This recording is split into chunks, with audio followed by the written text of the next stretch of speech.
नमस्कार दोस्तों, स्वागत है आपका हमारे YouTube चैनल बैंकिंग लॉ जानर पे। दोस्तों, क्या होता है कि आप कभी किसी एनबीएफसी से लोन लेते हो और बाद में उनका टर्म एंड कंडीशन बदल जाए। फॉर एग्जांपल कि अगर आपने किसी भी बाय नाउ पे लेटर सर्विसेज को लिया है और अगर आपने बड़ी मात्रा बड़े अमाउंट को ले लिया, लेकिन अगर आप उसको पे नहीं कर पा रहे तो जानेंगे हम कि उस चीज़ को हम कैसे अपने एनबीएफसी पार्टनर से टाइम ले सकते हैं। इन सारी चीज़ों को हम जानेंगे, तो बने रहिए हमारे इस यूट्यूब चैनल पर।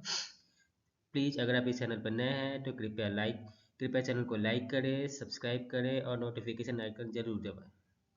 दोस्तों, हम आगे देखते हैं। सबसे पहले हम उस बैंक की एनबीएफसी की वेबसाइट पर जाएंगे और ये पता करेंगे कि हमारा उसका एक्चुअल में ग्रीवेंस एस्केलेशन मैट्रिक्स है क्या। अगर आपको मिल जाती है तो सबसे पहले हम उसके लेवल 1 पे कांटेक्ट करेंगे। अल्टीमेटली क्या होता है कि किसी वेबसाइट पर लेवल 1, लेवल 2, लेवल 3 ऑफिसर होते हैं और चौथा बैंकिंग ऑम्बड्समैन होता है। लेकिन सबसे पहले हमें क्या करना है, लेवल 1 से शुरू करना है। अगर हम डायरेक्टली लेवल 2 पर जाएंगे तो वो क्या होगा, सीधे उस चीज़ को लेवल 1 पे डाल देंगे और फिर आपका कम्युनिकेशन और डिले हो सकता है। इसलिए सबसे पहले हम लेवल 1 से स्टार्ट करेंगे और फिर आगे की चीज़ों को देखेंगे। सबसे पहले हम ये देखते हैं कि लेवल 1 कर क्या पाता है। अमूमन क्या होता है कि हमें लेवल 1 से वो सारी सेटिस्फैक्शन नहीं मिल पाते जो हम चाहते हैं। तो क्या बस बात है, वो अगर ऐसे ही सब चीज़ों को करने लगे खुद ब खुद, तो अब ये है कि कस्टमर को बहुत आसान हो जाएगा और उनकी कंपनी को ये चलाना मुश्किल हो पाएगा।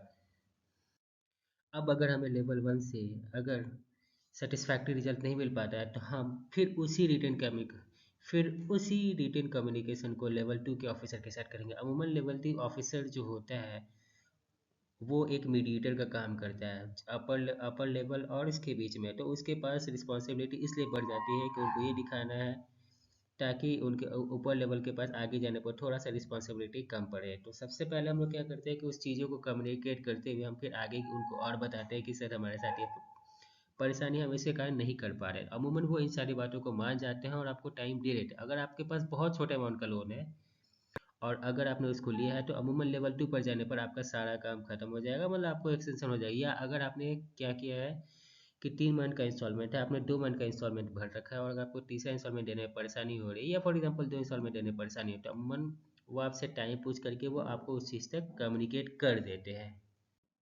जैसा कि मैंने आपको बताया कि अगर ये सारी चीज़ें हैं, ये आपको नॉर्मली सेकंड लेवल पे जाते जाते पूरी हो जाती है, लेकिन अगर पूरी फिर भी नहीं हो पाती है तो ऑब्वियस बात है कि आपको इसके लिए लेवल 3 पे जाना पड़ेगा और फिर अंततः उसको आरबीआई अम्बर्समेंट के में फाइनली अप्लाई करना पड़ेगा। अमूमन आरबीआई अम्बर्समेंट में जाने के लिए सबसे पहले आपको टाइम देना पड़ता है और ध्यान रखना पड़ता है कि आपने इन सारी चीज़ों को पार किया। अगर आपने डायरेक्टली इस लेवल को पार किया और तो और रिटेन कम्युनिकेशन का 1 महीना नहीं बीता हो तो नॉर्मली आप अप्लाई नहीं करते। लेकिन जैसे ही अगर 1 महीना बीत जाता है या अगर आप उनके जवाब से अनसेटिस्फैक्टर हैं, संतुष्ट नहीं है, तो आप सीधे आरबीआई अम्बर्समेंट में अप्लाई कर सकते हैं। सबसे पहले आप क्या कर सकते हैं, आप उस पार्टिकुलर एनबीएफसी के आपको अम्बर्समेंट एरिया में देखना पड़ेगा। उनका आप ईमेल आईडी लीजिए और उस ईमेल आईडी के थ्रू आप उनका परेशानी को आप उस एनबीएफसी पार्टनर के द्वारा रिस्पॉन्स किए गए ईमेल को फॉरवर्ड करें और बताएं कि सर हमारे साथ ये परेशानी है, हम इस चीज़ के कारण हमें आगे परेशानी हो रही है,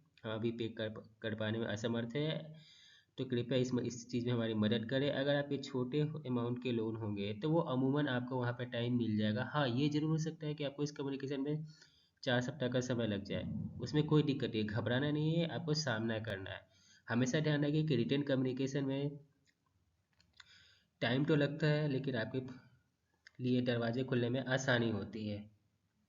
हमेशा ध्यान रखिए, अगर अपनी ईएमआई को टाइम टू टाइम भरते रहेंगे तो आपके लिए बहुत अच्छा रहेगा। और आप किसी भी छोटे अमाउंट का लोन चाहे कितना ही बड़ा क्यों ना, हमेशा सबसे पहले छोटे अमाउंट का लोन को अगर भरेंगे तो आपको एक एनओसी मिलेगा। और एनओसी मिलने का मतलब क्या होता है कि आपको ये पता रहे कि आपके नाम पर आपने एक कर्ज को खत्म करा है। कर्ज हमेशा कर्ज होता है, चाहे वो कर्ज 50 रुपये का हो, 100 रुपये का हो, 150 रुपये का हो।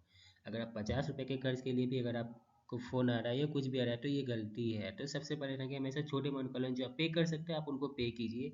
इससे आपके नंबर ऑफ बर्डन कम हो जाएंगे, नंबर ऑफ कॉल्स कम आएंगे और आपको नंबर ऑफ एनओसीज मिल जाएंगे, ताकि इन फ्यूचर में आपको ये तो दिखे बेशक अभी आपकी क्रेडिट हिस्ट्री खराब हो रही है, पर ध्यान रखें ये क्रेडिट हिस्ट्री बनेगी, जरूर बनेगी, क्यों नहीं बनेगी।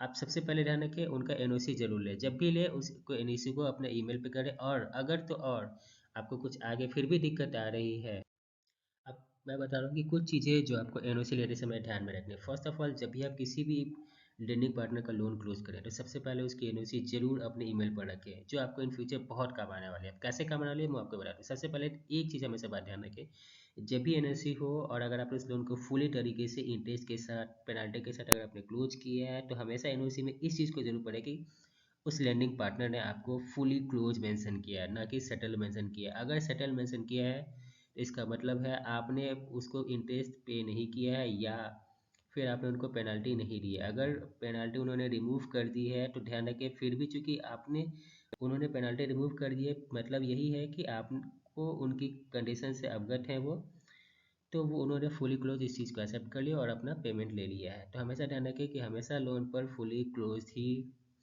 लिखा हो, ये जरूर सुनिश्चित करें जब तक कि आपने सेटल ना करवाया हो। उसके बाद हमेशा अपने क्रेडिट रिपोर्ट को रिव्यू करें।